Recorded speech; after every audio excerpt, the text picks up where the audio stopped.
Сәлеметсіздер ме, менің оқырмандарым, сіздермен Таңшолпан. Бүгін біз кабачкиден икра жасаймыз. Жасалу жолы өте оңай. Бізге морковь және кабачкидің өзі және чеснок қажет. Барлығын жақсылап турап, қайнатып пісіріп аламыз.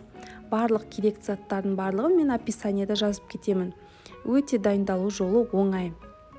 Қыс кезінде, осы алдағы келе жатқан күз кезінде де жеуге өте пайдалы тойымды салаттың бір түрі.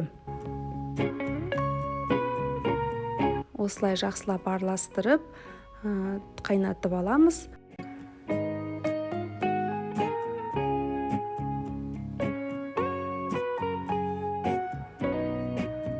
Банкілеріміздің барлығын, қапағында барлығын стерилизат етіп буға қайнатып аламыз.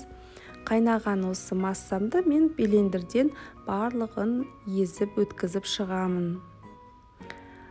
Осылай, сонда қоймалжын бір массада бір түске енеді, өте дәмді болып шығады. Езілгеннің үстінен біз осылай уксус құямыз. Мен бұл жерде 3 порцияның мөлшерімен дайындалдым. Описаниеда 1 порцияныкі жасам. Сол кімге қанша порциян келеді, сонша есеге көбейтіп жасасаңыздар болады. Өте дәмді және тез дайындалатын икра. Өздеріңіз жасап көріңіздер, комментарийда бөлісіңіздер, қалай шықты сіздерде, сіздер қалай икраны қалай жасайсыздар. Біздің үй осылай жасайды. Менімен соңына дейін болғандарыңызға рахмет.